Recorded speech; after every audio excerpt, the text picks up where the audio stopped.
नमस्कार दोस्तों, मैं Sanjeev Sharma, author, motivation speaker, physical trainer, yoga instructor और मार्शल आर्ट कोच। आज जो टॉपिक मैं लेके आया हूँ वो टॉपिक अपने आप में बहुत शानदार है। वो टॉपिक है अपनी वास्तविक क्षमता का एहसास कैसे करें। और इस टॉपिक को शुरू करने से पहले जिस किसी ने भी अभी तक मेरा चैनल सब्सक्राइब नहीं किया वो मेरे चैनल को जरूर सब्सक्राइब कर दें और लाइक बटन जरूर दबा दें।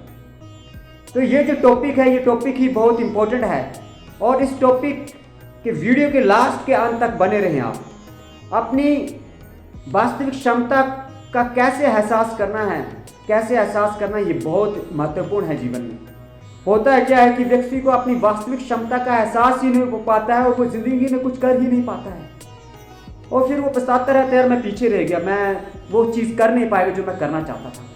तो मैं बताना चाहता हूं कि अपनी वास्तविक क्षमता का एहसास कैसे किया जाता है। आप सब प्रथम वास्तविक क्षमता का अपने का एहसास करना चाहते हैं कि आपके अंदर वास्तविक क्षमता कितनी है, उसको एहसास करना है, उस क्षमता को किस तरह से आगे लेके आना है। तो मैं आपको बता देना चाहता हूं, आपका जो लक्ष्य है बिग पिक्चर होनी चाहिए। आपकी जो लक्ष्य है बहुत बड़ा लक्ष्य और एक बहुत बड़ी उसकी पिक्चर आपको अपने माइंड में सेटअप बनानी है कि मुझे यहाँ तक पहुँचना। उसका बहुत बड़ा एक मैप, एक ब्लूप्रिंट जिसे बोलते हैं, एक मैप बनाना है आपने उस पिक्चर का। और उस पिक्चर को आपने बनाना, उस लक्ष्य का जो आपने प्रिंट बनाया, बहुत बड़ा लक्ष्य देखना है और उस लक्ष्य को किस तरह से प्राप्त करना है उसकी एक योजना बनानी है, उसकी एक प्लान बनाना है। और प्लान बहुत इंपॉर्टेंट है। जब आप एक पिक्चर देखते हो तो उसके बाद जो इंपॉर्टेंट शब्द आता है वो होता है प्लान। उसका प्लान बहुत इंपॉर्टेंट है कि आपने प्लान किस तरह से किया है उस पिक्चर को प्राप्त करने के लिए। ये बहुत इंपॉर्टेंट हो जाता है। जब आप इस पिक्चर का प्लान बनाते हो, आप एक योजना के अनुसार, पूरी योजना के साथ, उस उद्देश्य के साथ कि मुझे इस तरह से स्टेप बाय स्टेप चढ़ना और मुझे स्टेप बाय स्टेप अपने लक्ष्य को इस तरह से प्राप्त करना है। तो एक योजना आपके रोड मैप उस डायरी में लिख लो, इस तरह से मैंने योजना प्राप्त करनी है। जो भी व्यक्ति आज दिन तक ऊपर तक पहुंचा है, अपने लक्ष्य तक प्राप्त किया, जिसने बड़ा लक्ष्य प्राप्त किया है, उसने योजना बनाई है, उसने प्लान जरूर बनाया। विदाउट प्लान वो उस लक्ष्य तक नहीं पहुंचा है। इसलिए आपने योजना बनानी है, एक प्लान बनाना है। उस प्लान को किस तरह से आपने हिट करना है ये आप पूरा आपके एक डायरी में नोट होना चाहिए कि स्टेप बाय स्टेप मैंने किस तरह से उस प्लान को हिट करते जाना है। दूसरा जो नेक्स्ट जो आता है वो होता है समय प्रबंध, जिसे हम कहते हैं टाइम मैनेजमेंट। टाइम मैनेजमेंट बहुत जरूरी है। आप एक योजना बनाते हो, उसके आप टाइम ही नहीं रखते हो तो होगा क्या, वो योजना धरी की धरी रह जाएगी, जिसका टाइम पीरियड ही नहीं होगा, टाइम मैनेजमेंट ही नहीं होगी। तो आपने योजना तो बनाई, उसका एक मैनेजमेंट टाइम लक्ष्य नहीं रखा कि मुझे इतने समय में हासिल करना है, चाहे कुछ भी हो जाए, और समय को निर्धारित करना है किस तरह से मैंने समय को प्राप्त कर बांटना है हर काम में। तो ये बहुत इंपॉर्टेंट होता है। होता है क्या कि व्यक्ति एक योजना बनाता है, देखता भी प्लान भी देखता है, योजना भी बनाता है, पर वो टाइम मैनेजमेंट नहीं करता। यार मैंने उसे प्राप्त किस तरह से करना है, उसके लिए मेरी टाइम मैनेजमेंट क्या है, व्यक्ति वहीं फेल हो जाते हैं। इसलिए टाइम मैनेजमेंट बहुत इंपॉर्टेंट है। अपनी वास्तविक क्षमता को एहसास करने के लिए आपको इन सब पॉइंटों का होना बहुत बहुत बहुत जरूरी है। और जो मुख्य बात मैं कहने जा रहा हूं उस पर गौर करें, वो है पॉजिटिव एटीट्यूड।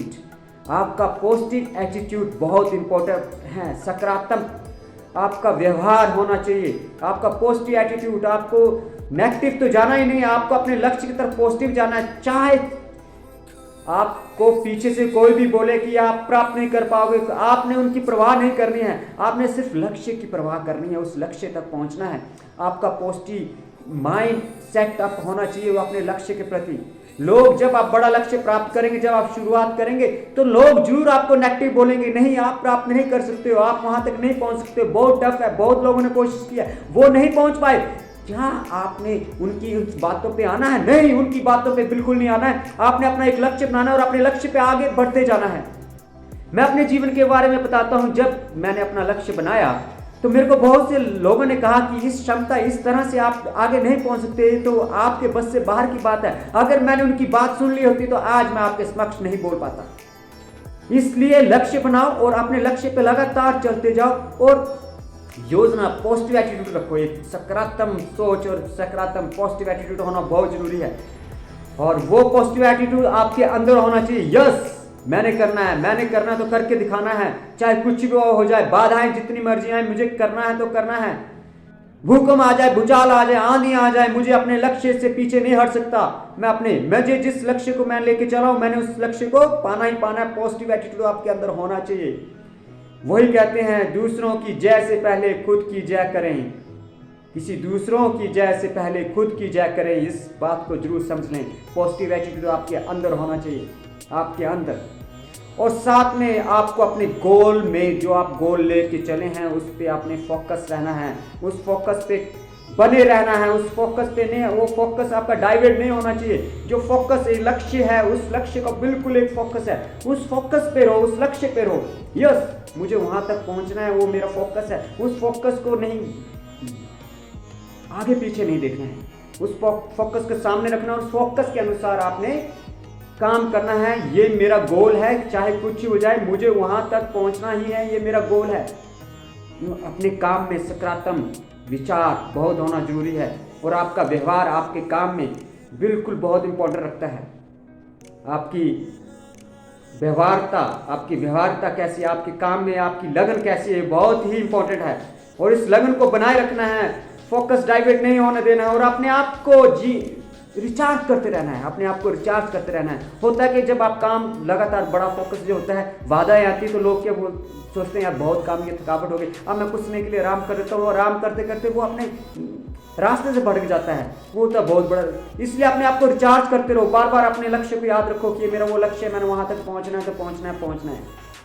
और लक्ष्य को पहुंचना तो है, उस लक्ष्य के साथ जो भी सबसे बड़ी इंपॉर्टेंट चीज है, वो है हर क्षण का आपने लुत्फ उठाना है, चाहे बाधाएं कितनी भी होंगी। ये बहुत इंपॉर्टेंट है।